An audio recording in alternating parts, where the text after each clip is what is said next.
Start recording right now. And just let me really quickly introduce our two esteemed presenters. First up, we have Scott Miller, who is retired after more than 40 years of work in higher education and student financial aid policy. He is currently assisting the Pew Charitable Trust and NASPA with projects focusing on the servicing of federal student loans.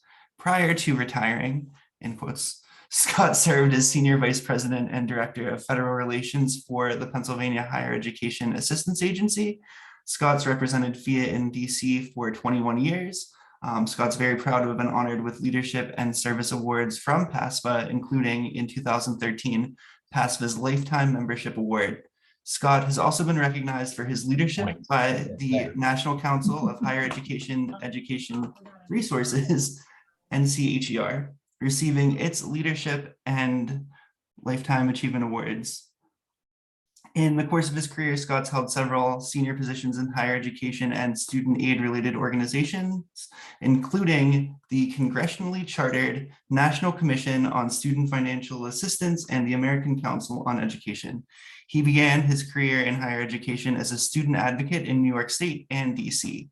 Scott holds a bachelor's degree of arts in political science from Queens College of the City University of New York, and currently lives in Maryland with his wonderful wife, Wendy, of 38 years.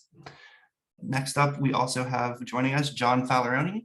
John started as an assistant director in 2000 at Duquesne University. Within the financial aid office, John counsels students, presents at open houses to prospective students and families, and has overseen many facets of the office, from state and Pell Grant reconciliation to automated packaging and loan automation. Currently, he is the director of financial aid at Duquesne University. Aside from the office routine, he's involved in financial literacy across campus and beyond. He started loan repayment classes for graduating students and public service loan forgiveness seminars for employees. Beyond campus, he works with the city of Pittsburgh as an advisor to the Pittsburgh Financial Empowerment Center.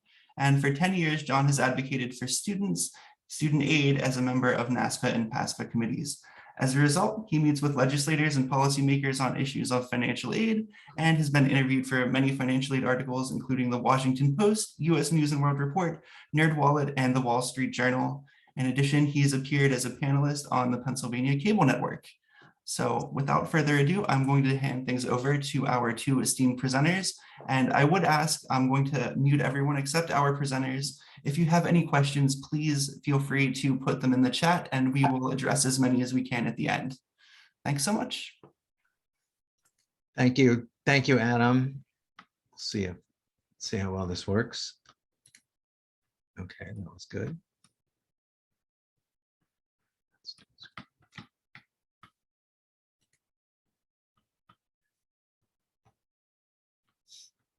Sorry, my shortcut is hidden by the Zoom.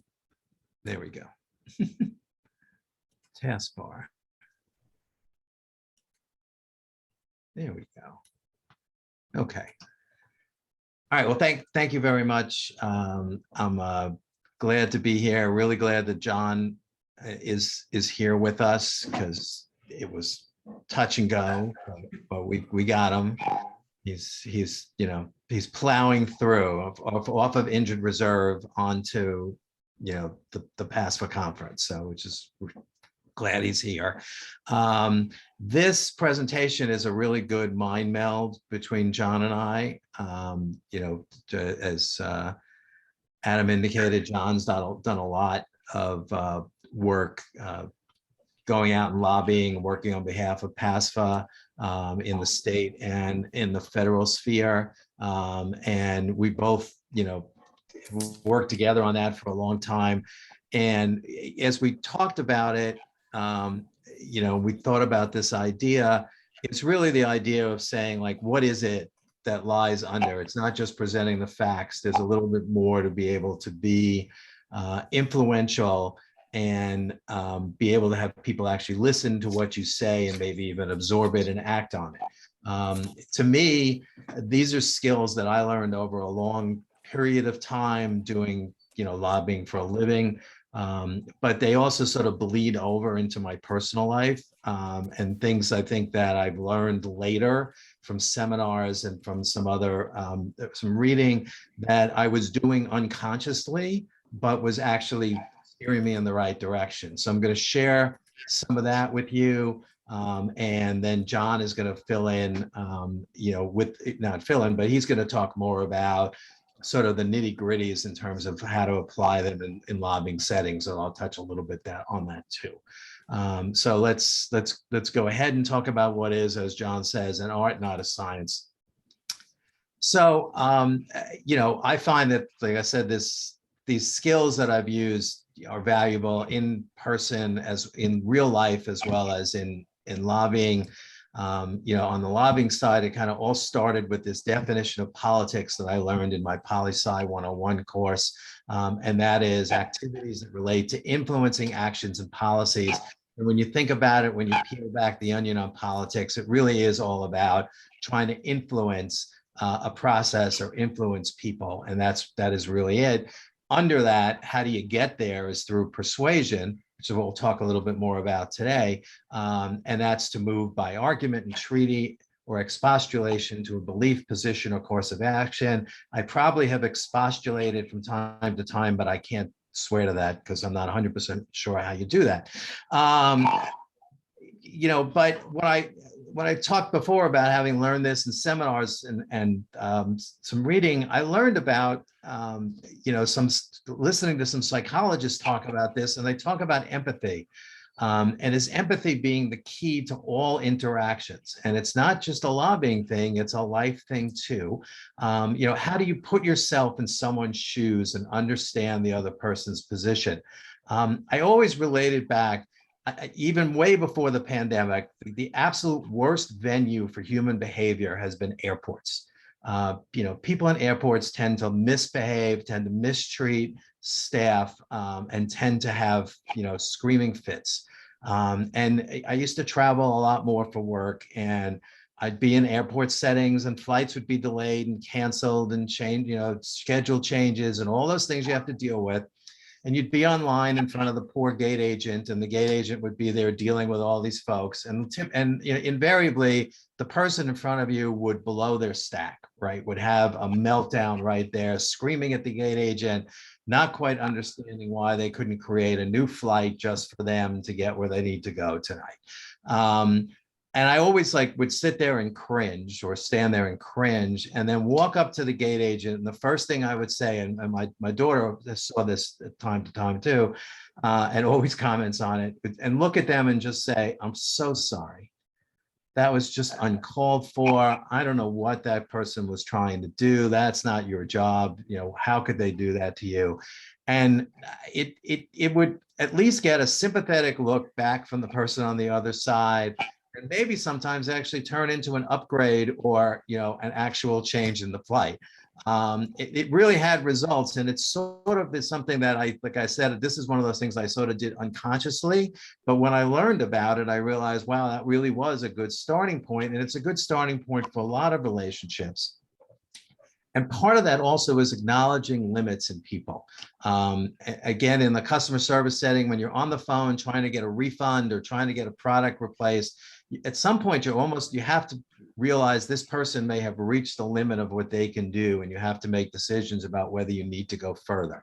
But it's part of the empathy that you're developing, and what you're conveying to these folks is to be able to say, okay, I know you've done all you can do. Let's see if can you find me someone else who might have more authority.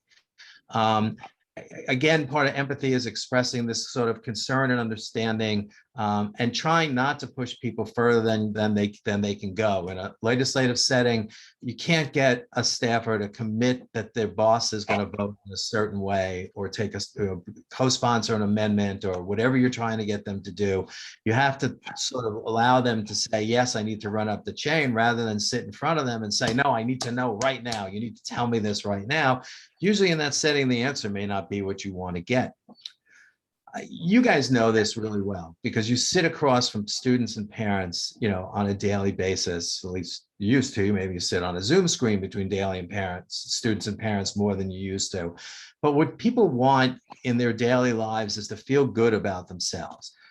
In these interactions that you're having with folks, and that works the same on Capitol Hill, people want to feel that they're doing a good job, that others understand their position, like I just described. You want to understand that folks have limitations and you're not going to sort of force them into a position where they have to say out loud, no, I can't do that. That's not part of my job. And what did you want, and what folks you deal with want on both sides of this equation are satisfying interactions, is what I call it. You don't want confrontation. Nobody's satisfied with confrontation. If you're the one being confrontational, you end up with high blood pressure and, not a really good feeling. If you're the person on the other end of it, you just got a really bad taste in your mouth about that person and about that interaction. You want to feel good at the end. You want to feel like something was accomplished and that this was done in a way that was, two people's minds, met in some way in a constructive fashion. As I related it to work on Capitol Hill, and work in trying to influence folks, what I realized as I went through my career and early in the career is, as you sit down and have these conversations, there is a difference between establishing a rapport and establishing a relationship. I'm not going into somebody's legislative office trying to see if I can go to a baseball game with the person I'm talking to, or go out for drinks later, or have this long-term best friendship, right? What I'm trying to do is build a short-term rapport that maybe turns into a longer-term rapport in which there's trust and there's acknowledgement and there's understanding, and which you're viewed as someone that they would want to talk to in the future, which is really part of the game. And they're two different things. You want to have positive outcomes and you want to have positive discussions. And it goes back to some of the stuff we just talked about. You want to respect other people's position. Very often when going into legislative offices, either in Harrisburg or in DC, you encounter fairly young people. And some of us are not all that young anymore. And yet here we are sitting one-on-one with a 25-year-old or a 26-year-old. And it's really, I found it was really important to treat them just as if you would any other staff, not to treat them as if they're junior staff, but to treat them as if they're senior staff and make them feel good about what they're doing. I had a boss a long time ago in another position, not at FIA, who had real problems talking to 20-somethings on Capitol Hill. And we had a series of very bad meetings because he was just not shy about hiding his disdain for having to spend his time with a 20-something on Capitol Hill. That was not good. And maybe it was a good lesson for me to see in action, because I realized that one of the things I could do for junior staff is to help them look good for their boss, teach them something new. John's going to talk about this later, about the idea of doing your research and your homework, but it's a really good thing for them to be able to say to them, hey, did you know something about the district that maybe you didn't know? Maybe you didn't know there was a school in there that has a nursing program, or that really and is really supportive of this particular piece of legislation we've been talking about. Something that they may just look up and say, wow, I didn't realize that. I'll make sure my boss knows that. That's good in so many ways, not the least of which is this staff person now feels good about you because you've helped them in their job. And go back again to the empathy of it, to know that if you're talking to a junior staff person, you're not going to get them to commit their boss on an issue. And you should understand that going in. We also find, and John and I have talked about this as we've done the lobbying on Capitol Hill and with the PASFA folks coming up to the Hill, is that it's really important to get your main point out early, whether it's in writing or whether that's in discussion, writing like Snoopy is over there, or talking about it. You got to get your facts out early and your request out early. A, in person, you never know how much time you're really going to have, but B, in writing, you just don't know if folks are going to read all the way to the end. You're not writing the great American novel where folks are dying to get to the last chapter. In this case, people are dying to get to the first paragraph. That's what they want. They want to know what you want and why you want it. And then you can go into the rest of the arguments. If you're in this situation, get your request out and your strongest supporting statements out. And that works on Capitol Hill. It works in life. It works talking to your boss. Everybody who's most people are much happier to learn what you want earlier in the conversation than to have to wade through a long story to get to the end. And sometimes what happens if you go on for too long is the conversation turns non-productive because you've lost your audience. And maybe even counterproductive because they go, oh God, I'm afraid to call this guy or this girl because I don't have a half hour to waste on the phone. I need someone who's going to give me concise, quick information. Most people prefer that than to have to take up a lot of time in order to get to the end. So how do you sort of continue to foster these positive discussions? One of the lessons I learned early on was how to take yes for an answer. I mean, like, it kind of sounds obvious, but not everybody does this, and I've seen it way too many times. When I was, and I did my study abroad program as a junior in college in Albany, New York, in the state legislature. I worked for a state senator, and early on, we were talking about an issue, and I had a different view on it than he did. And he just kind of looked at me and said, hey, I'm willing to be convinced. Why don't you do some research? Why don't you come back to me with arguments and we'll talk about it. So I did just that and came back to him a few days later, and I had my list of talking points, and I sat down with him, and he was a really nice man. And he allowed me to go through my arguments, and I got about a third of the way through the arguments, and he looked at me and he said, you just said a whole bunch of stuff I hadn't thought about or I hadn't known about that issue. I'm going to really consider supporting your position. That was very helpful. So what did I do?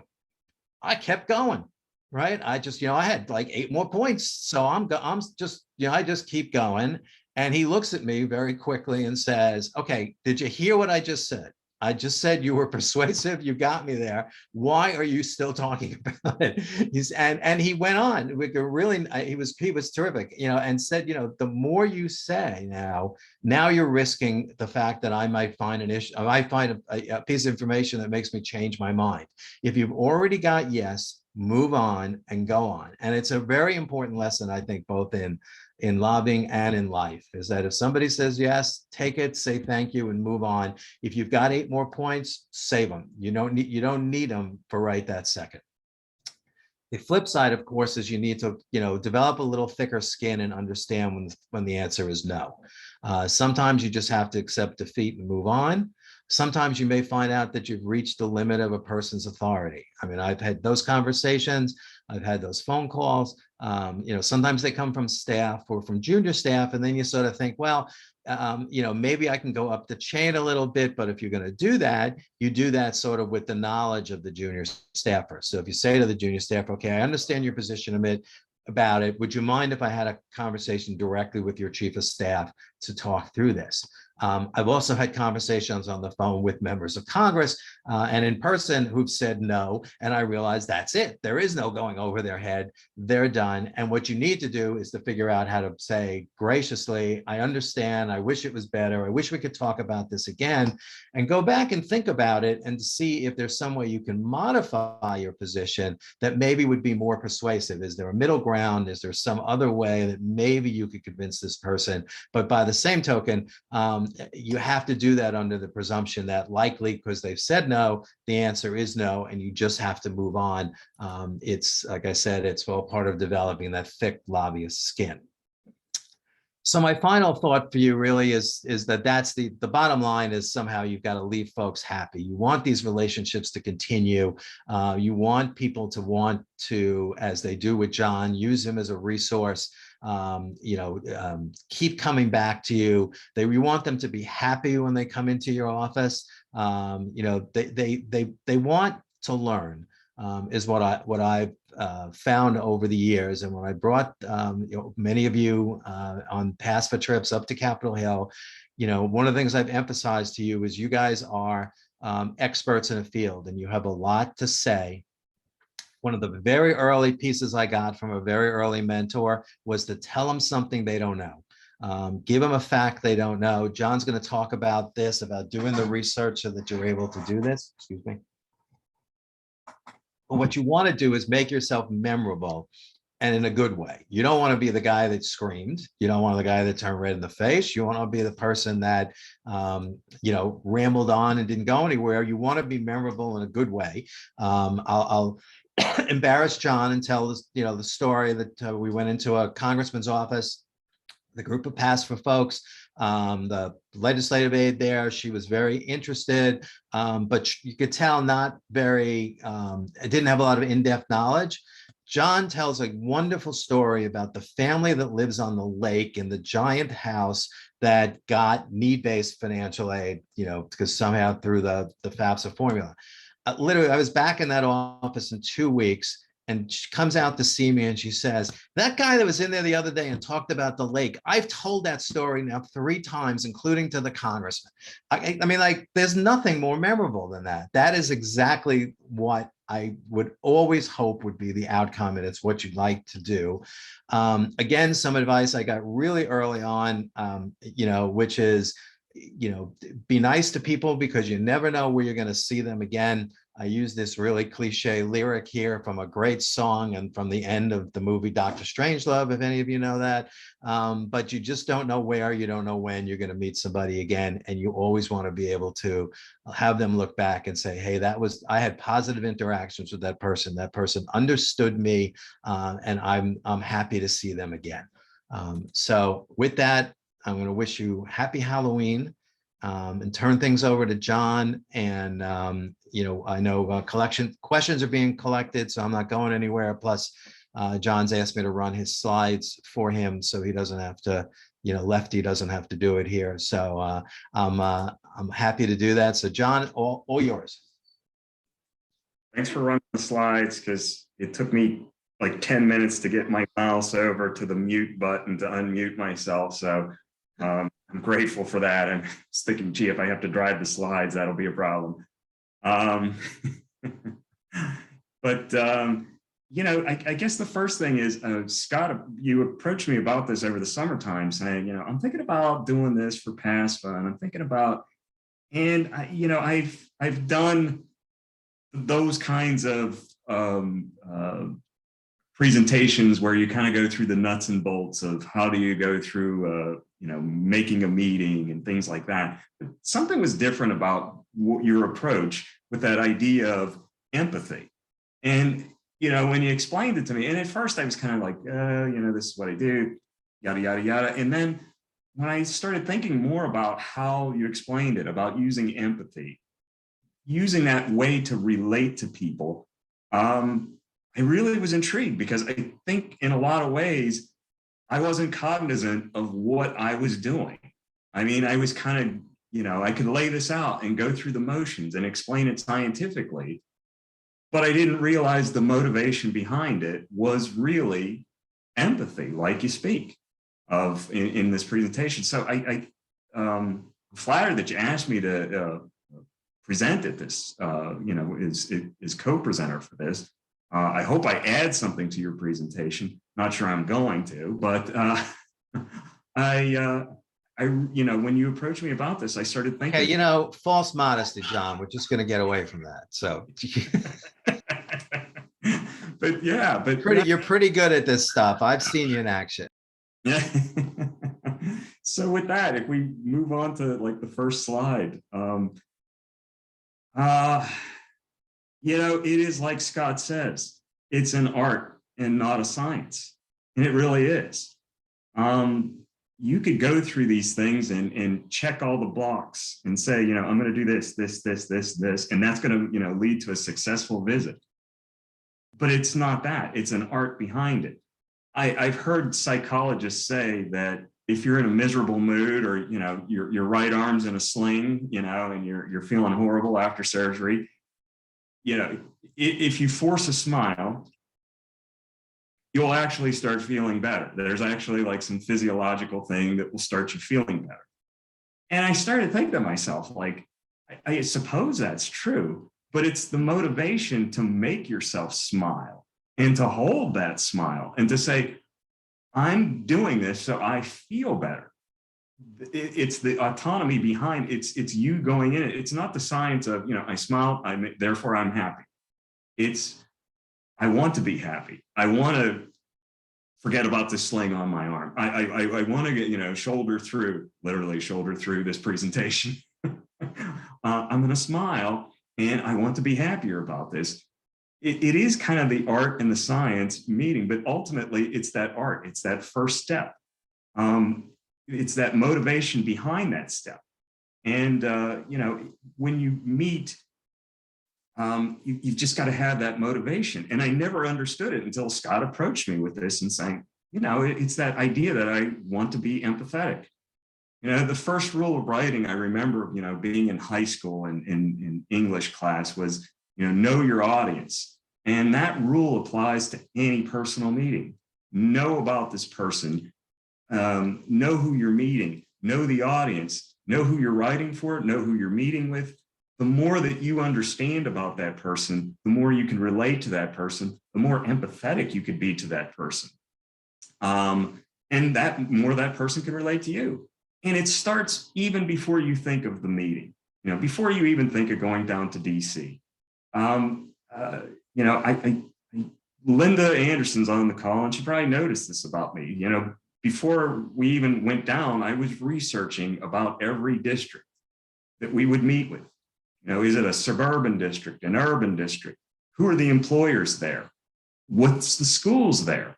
Know these things about the district of these offices you're going to, so that you could throw something to them so that they, you know, so you could just, you know, carry on a conversation with these people too, and know these little things about the district, the things that are important to those people.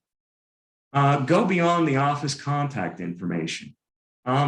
Scott mentioned about the junior staff and making them feel important.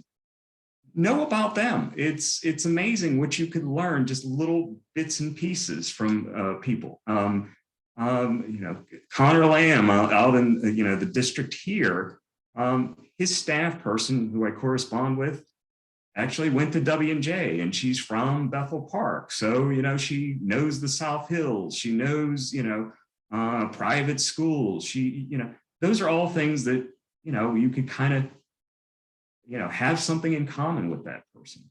Research the representative that you're meeting with. You know their positions, know the the bills that they're sponsoring, the committee assignments, the caucuses that you're on. It may lead to nothing, but it also may lead to something. I remember the first time I went to DC, I researched and I was surprised. I looked at Congressman Mike Doyle, that he did a lot of things for sponsoring refugees from the Sudan to come to the United States.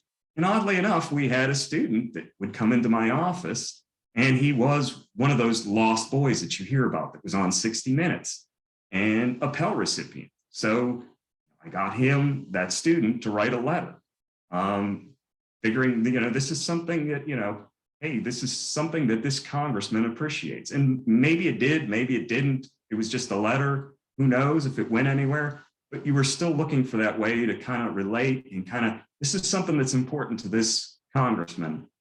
I should do something important back.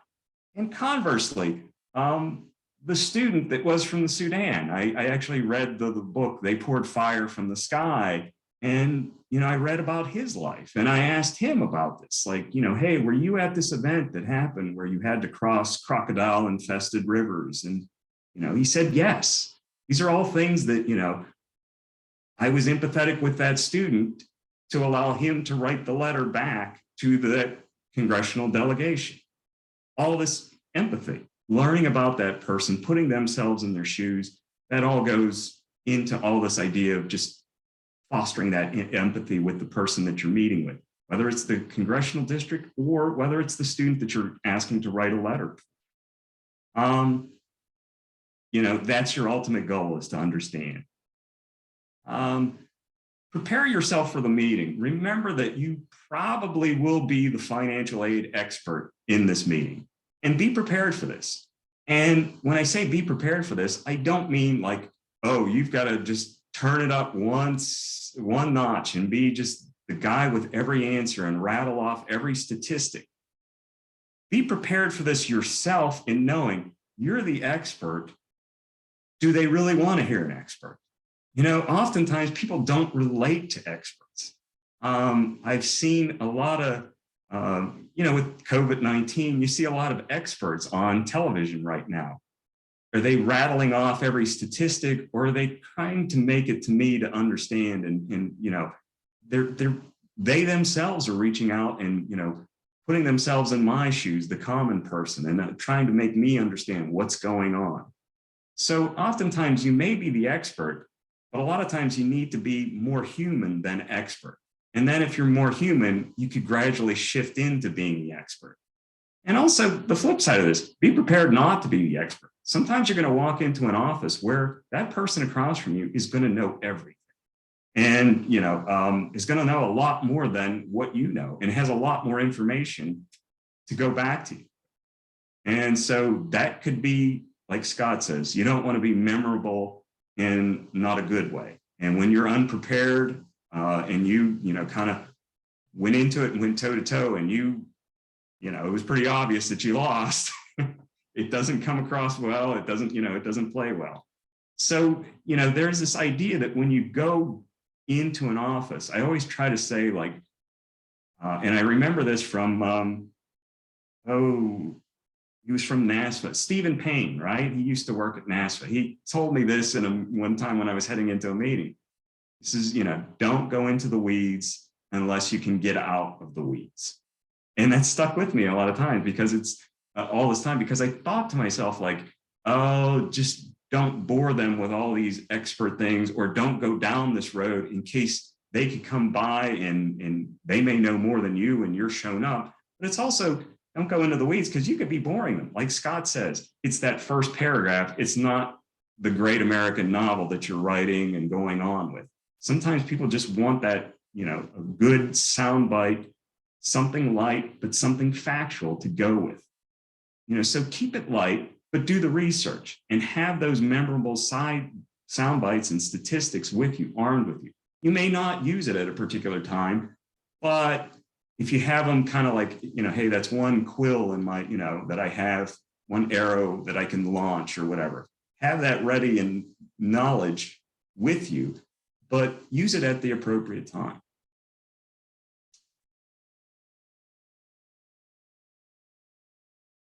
You know, at the meeting, you know, make sure that you relate to them and they can relate to you. I mean, it's the two-way street.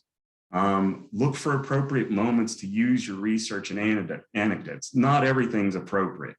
And sometimes things are just too much.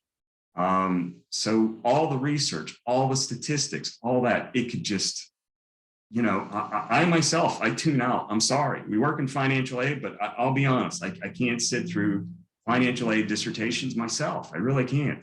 And that's not the pain medicine talking. It's the truth. I just a lot of times zone out when people just go on about financial aid so much.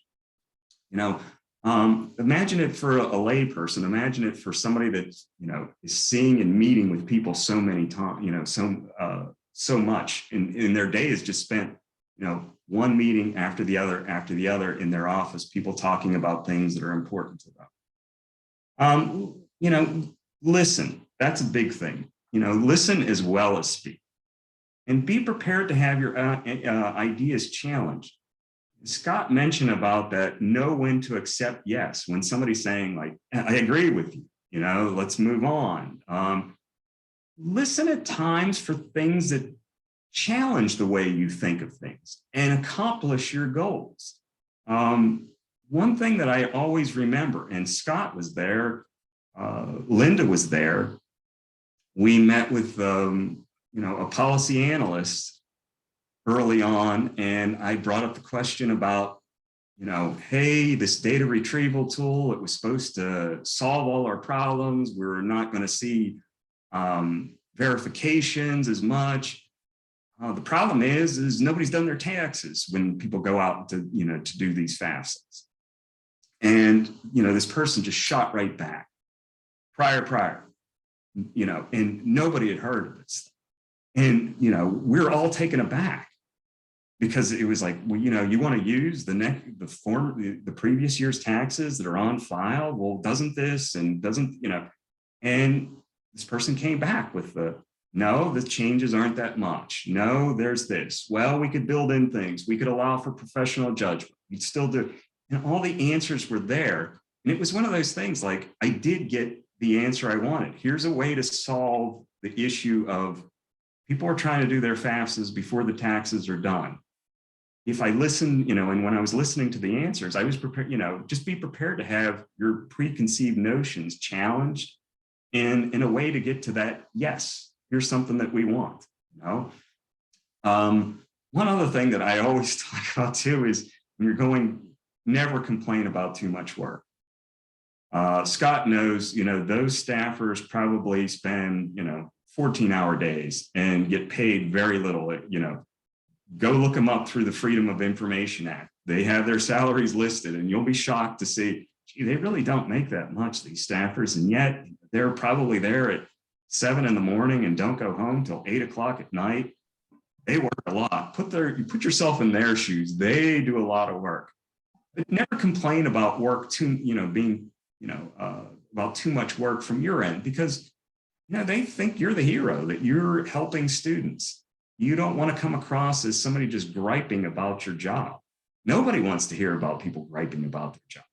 So in a way to kind of build that empathy, I always say never complain about it. And Scott gave the, suggestion early on to our group, if you're saying something, don't say it's too much work, say it's administrative burden, it's taking away from helping students, things like that. Or also have a statistic, to come back in a soundbite for that, gee, we spend probably about $66 per verification. That's why I'd like to see verifications dwindle, because we spend so much manpower on that. Have a healthy dose of reality when you go down there. Remember, you're not a K Street lobbyist. You're not, working for the oil companies and things like that. Realize who you are. But also on the flip side, realize too, you're not meant to go down there and give a Don Rayleigh workshop either to them about financial aid. Realize who you are and realize, the position you're in, and keep a healthy dose of reality about what you're doing and realize the situation that you're in. The goal of these meetings is to just be memorable and relate. Will you get something that comes back to you and says, hey, this changed because of you, John Falleroni? No, I've never had that happen. It's never happened. But I have had, Lamar Alexander's staff person reach out to me when they're, improving the data retrieval, when that came into effect. Guess who sent me an email? I was sitting at my desk and, the email bings and it was, Bob Moran saying, did you see this? And I wrote back and said, yes, I did. This is very good what you did. Obviously he remembered me. Obviously I made an impression on him of talking about, hey, I'd like to see, data retrieval. Because it made enough of an impression that he wrote back to me and thought it was important that he wrote back to me. The other thing is, if you could be a resource to that staff. I know Kathleen, who's come along at FIA too, she's always mentions that. And that's a big thrill too. And that's probably one of the best thrills is when you could meet with somebody, some staff, and then you're sitting at your desk and you see a 202 area code number call you and you're kind of, oh, that must be DC. And you pick up and, oh, I met with you, from Charlie Dent's staff a couple of weeks ago. I was wondering if, a constituent had a question about what's going on. And I explained it to her in kind of like layman's terms about what was going on with the FAFSA. That was probably the biggest thrill, is to just know that I was being contacted by people, that I made enough of an impression on people that they knew who I was, and they felt the need to give me a call. And like I said earlier, when you're called, when something is approved, that is the ultimate thrill. And there's actual changes and things that you felt passionately about. That's a big one.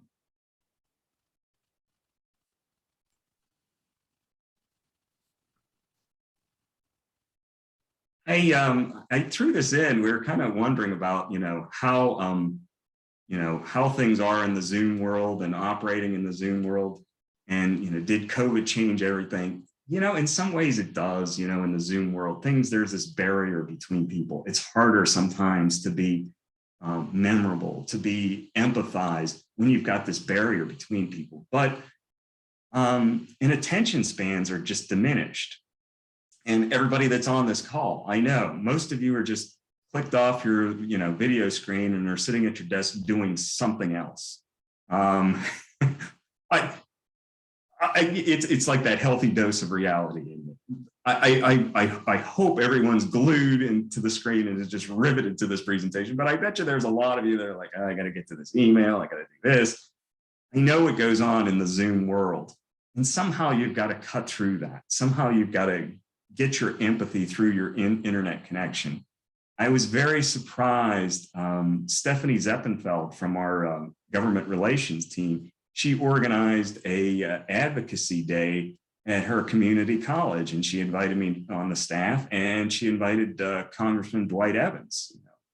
And I told the story about, who wants to hear about boring things about advocacy and going through check marks and all that stuff. So I told them about, hey, I got into this early on by finding politicians that you could believe in. And I said, there was a young state representative from Philadelphia. His name was Dwight Evans, and he was running for governor. And, his commercials and his passion stood out to me.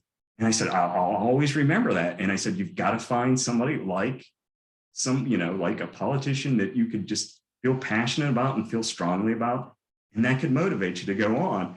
And that was one way that I think that, there was just that connection through a Zoom meeting. So I was kind of proud of some of those things that I did there. Just figuring out, but also you just got to have that knowledge of those people that you're meeting with. And then from there, you could make that connection and you could make them feel like, hey, you're important. It's all about making people feel important. My wife told me that early on. She met, some of the family and met my nephews, and I think that's why she's my wife now, is because she made a good impression on my family and meeting my nephews. And she says, I really like this, she says, I really like Julie's kids. You talk to them like they're adults, like they're important. And that goes a long way with a kid. And she says, as a matter of fact, that just goes a long way with anybody. Everybody wants to feel important. So ultimately, Scott, it ultimately does go back to everything you said. It is empathy. It's making people feel important, like they're important to you. That does it all. You're right. You're so right on this. It was a good presentation and a good way to think about things, because you're right. I never thought about it that way, but you summed it up with just that one thesis, summed up kind of what I do. Thanks again. Thank you, John. And, I learned from a lot of other folks. So I don't take credit, because I just take ideas from other folks. Adam, we're ready for questions if there are any. Right now, we have not gotten any questions in the chat, but hopefully some will be forthcoming. We have about 6 minutes left. Okay. Or as John said, is everyone doing something else? We know what goes on out there. I'm going to stop sharing the screen. There we go.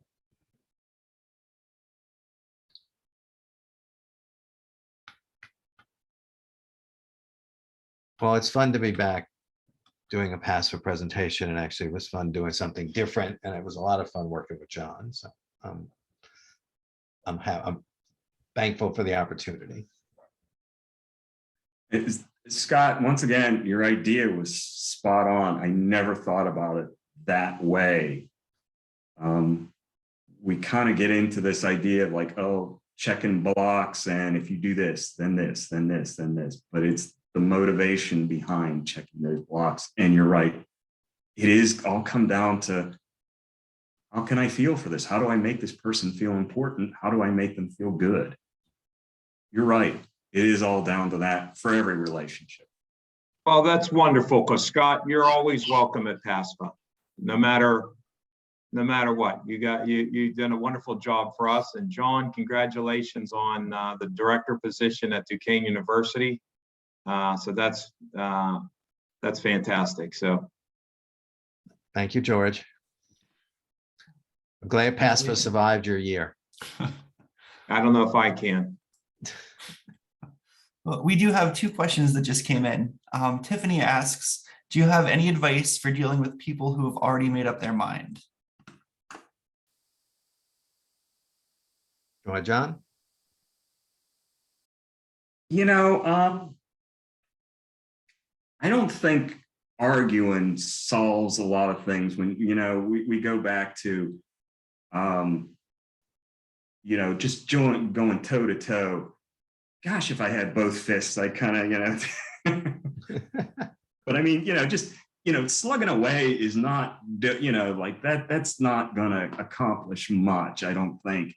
But I do think there's around the edges, there's always something to nibble at, to kind of say like, well, what about this? Or can we agree on this? If we find some areas that we overlap, I think that's always, you know, well, you know, and sometimes talking about those things that, you know, you overlap with first, you know, like, wow, look at the loophole in the FAFSA that allowed these people to, you know, wind up getting a Pell Grant or something. That might get that person to say, you know, oh, well, what can we do? And so you could slowly change that conversation from a no to maybe, yes, what about this option? Somewhere there, your interest can meet.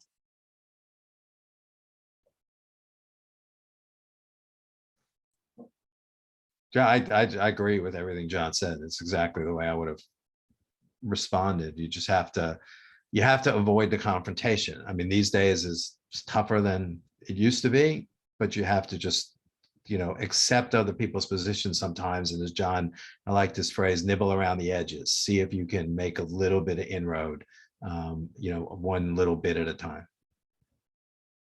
Awesome, thank you both. And that's a good segue into this second question from Todd, which is, what has been the most difficult conversation you've had and how did you overcome those difficulties? These are conversations I didn't have with George Santucci, right? So other difficult conversations. Boy, I mean, there's been a lot of them. So without naming names here, I always felt that one of my goals as representing FIA was to try to keep our CEO from having to testify on Capitol Hill, because those hearings are often, you know, folks go in with agendas and you're often a part of that agenda. So I worked very hard at that, and I had a conversation with a very senior staff or a very senior member for a committee chairman who was determined to bring our CEO in to testify.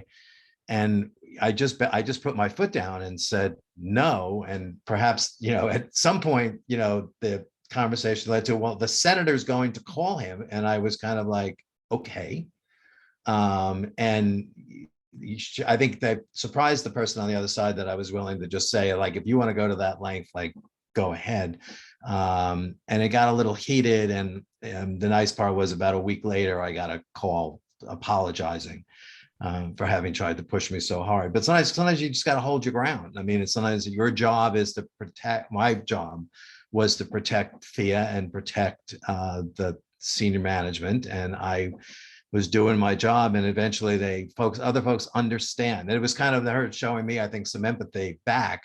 Was I understood the position you were in. It wasn't personal, but you know, I was instructed to push as hard as I could. So it was an interesting moment.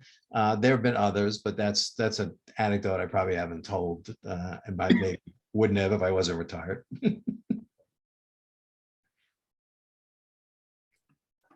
Awesome, thank you. And again, that's all the questions we have. So we're right at about 11:20. So I am going to stop recording now and just thank you both again. We really appreciate the insights. It's been great. I know I learned a lot from the session. And just a friendly reminder to everyone, please, through the Whova app, don't forget to go through and complete the survey. that'll be available through the Whova app on your phone or through the desktop. We really appreciate your feedback. And thank you again for joining us. Thank you all. Thanks, Adam.